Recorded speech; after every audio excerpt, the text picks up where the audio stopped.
This is the waiver wire week 7.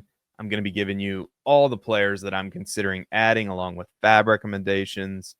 And just a note, I mean, it's going to be important to be grinding the waiver wire. I'm sure many of you know this already, but I have teams where I had Malik Neighbors, I have teams where I have Mike Evans, I have teams where I am struggling with Trevion Henderson, and I am definitely depending on the waiver wire to help me out. And it's so important to be grinding that waiver wire. So that's why I make these videos. I mean, I go through all the information to see who I want to add, but I, might as well put that out for you as well. So let me know what you think. Drop a comment, like, subscribe, all that good stuff, and away we go. At the quarterback position, I only have one recommendation this week, and that would be Jackson Dart, rostered in 32% of leagues. He was my top recommendation last week, and this week is likely going to be the last week that he's going to be rostered in fewer than 50% of leagues, according to Yahoo Fantasy, because we all saw what happened on Thursday night. He completed 17 of 25 passes, 195 yards, a touchdown, no picks. But the main story is that Dart is going to run the ball. This week marked the third week, and all three of his starts, he's had more than 50 rushing yards, and he got a rushing touchdown this week, and he rushed the ball 13 times for 58 yards and a touchdown. If Trevion Henderson rushed the ball 13 times for 58 yards and a touchdown, I'd be doing backflips, even though I can't do backflips.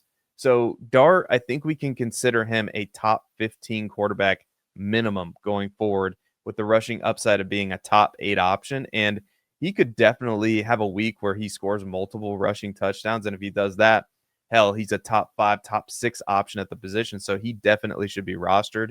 And if you need a quarterback, if say you have Lamar Jackson, maybe you're missing him for another week. I think the Ravens are on their bye week this week. I could be wrong about that.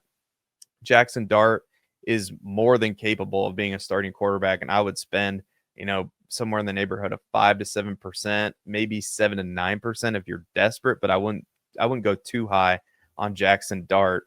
Kamani Vidal. Let's kick off the running backs with a bang. Kamani Vidal rostered in 31% of leagues. It turned out the right answer to the question of which Chargers RB to pick up was Kamani Vidal, which means I was wrong. I recommended Hassan Haskins. I was dead wrong, and I apologize.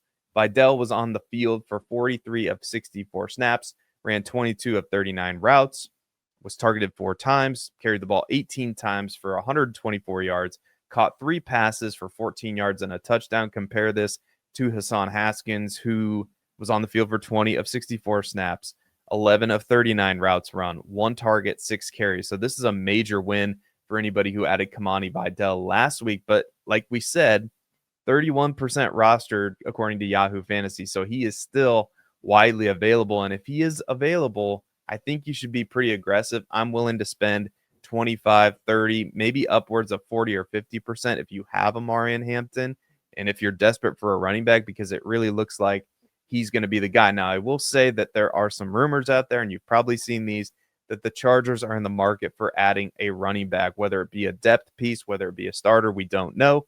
But one thing is for certain, it looks like Vidal is the preferred option right now in the Chargers backfield, and that is worth a hell of a lot, which is why it's definitely worth it to me to be aggressive when adding Kamani Vidal. Now compare this to the Arizona Cardinals. So we have the weird situation where Bam Knight was announced as the starter, and technically, yes, he did see more opportunities and he was on the field more than Michael Carter, but it was really close. Bam Knight was on the field for 37 of 73 snaps, ran 13 of 47 routes run, 1 target, 11 carries. Compare that to Michael Carter, 32 of 73 snaps, 21 of 47 routes run, 4 targets, 9 carries. So this is pretty much a dead even split, which is going to make it really tough for us in fantasy football to kind of predict week to week which player you should start or if you should start any of these guys. And this week, it just so happened that Bam Knight found the end zone. So the box score looks good. But again, until Trey Benson returns, this is going to be a split backfield most likely. So I do think that it's going to be worth adding both of these guys. Now, Michael Carter is just above our threshold at 55%. Bam Knight is rostered in just 12% of leagues. But I wouldn't go crazy with a bid on Bam Knight here. I think anywhere from 10 to 15% is good, which maybe means you're going to miss out on him. But like I said, I think that there are some better options available, especially, Kamani Vidal it being one of those options. And we'll talk about another option that I think is more valuable. Call me crazy here in a bit. But Kendre Miller's next up. He's rostered in 35% of leagues. Miller continues to get some usage in the Saints backfield behind Alvin Kamara. This week, he played on 22 of 56 snaps, ran 8 of 30 routes, was targeted once, carried the ball 8 times. Miller turned those 8 carries into just 21 yards, did catch the one target for 11 yards. So there's a chance that Kendre Miller is dropped this week. And if he is, he's one of the better handcuffs to have. I get it. The Saints offense is not good with Spencer Rattler at quarterback, but I don't think it's as bad as we thought it could be. I mean, it could have been absolutely dreadful. And again, if anything happens to Alvin Kamara, and we know he's dealt with injuries in the past, this is going to be Kendre Miller's backfield. Now, here's the running back that I think is more valuable than the Arizona Cardinals running backs, and I'll tell you why. Tajay Spears, rostered in just 24% of leagues. This was a big week for Tajay Spears, but I will need to see more of it to be fully confident in the role that he has on this team, especially considering the head coach was just fired this past week. Brian Callahan's no longer the head coach. So I don't know what that means in terms for his usage, but the upside here, I think, especially in PPR leagues, is really, really nice. This week, probably because the Titans were in a negative game script for most of the game, Spears actually outsnapped Tony Pollard. He was on the field for 36 of 61 snaps, ran 28 of 44 routes run. That's key. Was targeted 5 times, carried the ball 5 times. Compare that to Tony Pollard, who was on the field for just 26 of 61 snaps, 14 of 44 routes run, 2 targets, 10 carries. And I did not see an injury pop up for Tony Pollard. I could find nothing on that. Maybe he's dealing with an injury. Maybe that pops up this week. But it really looks like Spears is the preferred running back to roster in Tennessee for fantasy football, because the Titans are likely going to be playing in more negative game scripts than positive game scripts. And as Spears starts to ramp up, we know he's coming off of an injury.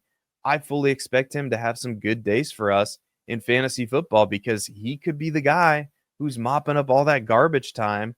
We already saw it. He ran 28 routes of 44. Compare that to 14 routes run for Tony Pollard, who's also a pass catching running back. I think that this is a situation to keep your eye on, and I'm definitely prioritizing Tajay Spears over the Arizona Cardinals runners. I think 12 to 15% on Tajay Spears, maybe 15 to 18% at the high end is what I would spend on him. But again, I would be adding him before I would be adding one of those Arizona Cardinals running backs. Let's get to the wide receiver position, and let's talk about Jordan Whittington. Puka Nacua suffered an ankle injury and is likely going to miss time, according to Rap Sheet on Twitter. As a result, Jordan Whittington should be the next man up and should see a big increase in usage and targets.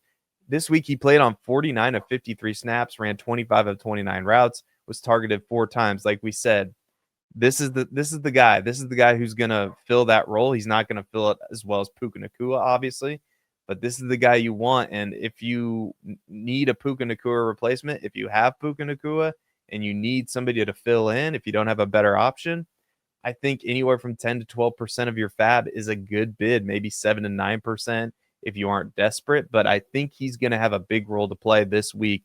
Now, again, Puka Nacua is probably going to be back here in a few weeks, probably after their bye week, so we'll see. But it is an ankle injury, so you never know. Troy Franklin, who's rostered in 27% of leagues. Again, we've talked about Troy Franklin on this very show before, and if I have to shout it from the mountaintops, I will. Troy Franklin should be rostered in every single 12-man fantasy football league. Instead, he's rostered in just 27% of fantasy leagues, according to Yahoo Fantasy. Franklin played on 35 of 60 snaps, ran 23 of 33 of the routes, was targeted 4 times. Now, it's interesting that Pat Bryant's usage has been ticking up as well.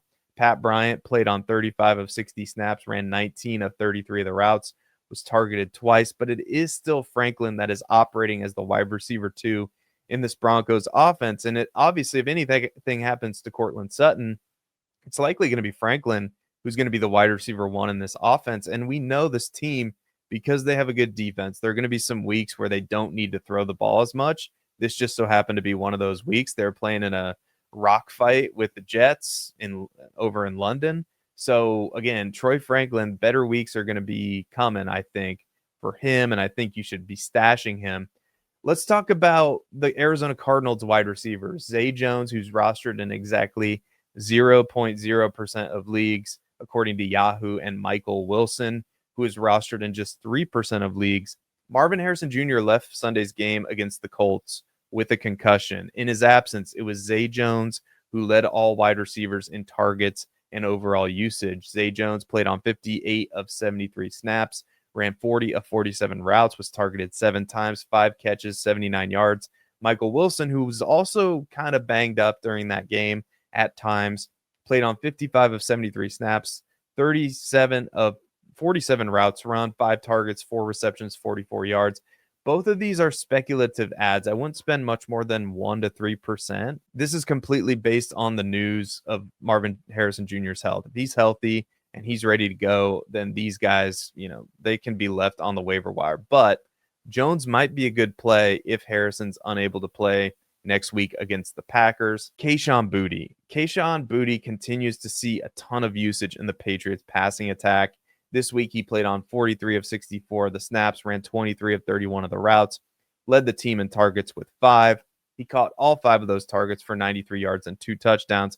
Now, Boutte's great. He's high upside. He's better in best ball. He has a very high upside with a very, very low floor. And to me, he's nothing more than a bye week fill-in because there are going to be some bad games as well. But I do think he should be on rosters in 12-man leagues, and currently he's just rostered in 8% of Yahoo leagues. No more than 3 to 5% fab bid on him, though. I wouldn't recommend that. Let's talk about Kendrick Bourne. Kendrick Bourne, rostered in 35% of leagues, led the team in targets this week as Ricky Pearsall was out. When Pearsall and Kittle return, my guess is Bourne's going to go back to being a backup. But for now, for as long as this lasts, it's been pretty good. He is a high upside flex play or bye week fill in if those two guys are going to continue to be out. But as I said, when Pearsall comes back, this is likely not going to be a player you want to start in fantasy football this week. He played on 55 of 69 snaps, 40 of 47 routes run, 9 targets, 5 receptions, 142 yards. Again, I wouldn't spend much more than 1 to 2% of your fab on him if he's available. Elikai Manor, rostered in 25% of leagues. Calvin Ridley left this week's game against the Raiders with a hamstring injury, and it sure looks like IU Manor will be the team's lead wide receiver should Calvin Ridley miss time. He was already operating as the team's wide receiver 2, which in this offense doesn't have the upside that we would like it to have, but it is still a player that should be rostered in fantasy football. And it's also a player that makes for a good bye week fill-in or a flex play going forward, considering the Titans are going to be playing in negative game scripts mostly for the rest of the season, especially now that their coach is fired. Elikai Manor this week played on 57 of 61 snaps, ran 41 of 44 of the routes, was targeted 5 times, 3 receptions, 27 yards. A few more wide receivers to get to, and then we'll talk about some tight ends. Isaiah Bond. Bond didn't see much production this week, but he did operate as the team's primary wide receiver 2 in terms of usage. He played on 71 of 82 snaps, ran 52 of 58 routes, 5 targets, 2 receptions, just 9 yards. There should be better days ahead for him in this Browns offense because, again, it should be a script that we like for passing. I mean, 82 snaps, 58 routes run. That's really, really good. And I think it's just a matter of time before he has a pretty good game. But again, I wouldn't be spending more than 1 to 3% of your fab on Isaiah Bond. Jalen Coker. Jalen Coker is rostered in 12% of leagues. He could return as soon as this week. And if he does, he could slide into that wide receiver 2 role in the Carolina offense, which I think is going to be valuable for fantasy. So this is a situation I would get out ahead of. I would add him no more than, again, 2 to 4% of your fab here is what I would recommend on Jalen Coker. Now let's talk about we have to talk about this. The Tampa Bay Buccaneers wide receivers, specifically Sterling Shepard, who's rostered in just 5% of leagues, and Tez Johnson, who's rostered in 1% of leagues. Emeka Egbuka left with a hamstring injury during the third quarter this week. It's going to be important to keep an eye on that injury. As a result, the Bucs are maybe going to be without their top 3 wide receivers. Mike Evans dealing with a hamstring injury, Chris Godwin hurt last week, and now Emeka Egbuka. It might mean that Sterling Shepard and Tej Johnson could play vital roles in a good offense against the Lions. The Lions have been giving up some points, so I think this Bucks offense is going to be able to function with Sterling Shepard and Tej Johnson. So I think if you're desperate, I wouldn't recommend a huge bid because we know Mike Evans is going to be coming back soon. Chris Godwin's likely going to be healthy soon. And who knows about Emeka Egbuka, but these are guys that should be rostered and are usable potentially next week. And I'd spend maybe 3 to 5%, maybe 5 to 7% if you're desperate for a play. There are a few good tight ends, I think, this week. One of those is Harold Fannin Jr., rostered in just 27% of leagues. David Njoku sustained a knee injury that forced him to miss most of the second half. And as a result, Fannin Jr. saw a significant increase in usage. He played on 66 of 82 snaps, ran 44 of 58 routes, was targeted 10 times, caught 7 passes for 81 yards. Again, it's going to be important to monitor Njoku's injury status because if he misses time, then Fannin Jr. is a startable tight end and probably should be started unless your options are like Trey McBride or Tucker Kraft or one of the top options. If you're especially if you're streaming tight end, Harold Fannin Jr. is a perfect add. I wouldn't recommend more than maybe 5 to 7% of your fab if you're desperate. Chig Okonkwo rostered in 23% of leagues. If Calvin Ridley misses time with a hamstring injury, then it could be players like Okonkwo that see a bump in their production. This week, Okonkwo saw an uptick in his usage. He was on the field 35 of 61 snaps, ran 29 of 44 routes, was targeted 7 times, 6 catches, 46 yards. I mean, that's a usable tight end in fantasy. And like we said, he's rostered in just 23% of leagues. Again, I don't think you need to bid more than 1 to 3% on him. Now let's get into a couple deeper options at tight end. These maybe are more stash guys and not necessarily guys that you're going to rush out to play. Maybe guys just to keep an eye on, depending on how deep your rosters are. But Oronde Gadsden, rostered in 1% of leagues. Gadsden proved to be the clear lead receiving tight end this week for the Chargers. He was on the field for 48 of 64 snaps, ran 32 of 39 of the routes, targeted 8 times, 7 receptions, 68 yards. We'll see if this usage continues, but we are trending towards Oronde Gadsden being a startable tight end in fantasy. If you want to add him, I don't think you need to spend more than 1% of your fab on him. And again, AJ Barner, rostered in 15% of leagues. Barner continues to be Seattle's top tight end in terms of usage. He was on the field for 43 of 55 snaps, ran 20 of 29 of the routes, was targeted 3 times, caught all 3 of those for 71 yards. In terms of usage, I think Barner is a suitable bye-week fill-in at the tight end spot. I really do. And I think he has some touchdown upside as well. So again, rostered in just 15% of leagues, I probably wouldn't spend more than 1 to 3% on really any of these tight ends. I mean, maybe a little bit more for Fannin, like I said, 5 to 7. But I think that there are just so many good options here that I wouldn't go crazy with a bid on Barner or Gadsden or Okonkwo. So that's it. Let me know what you think in the comments. If you like this content, give me a like, subscribe to the channel, and until next time, be good, everybody, and we will see you later.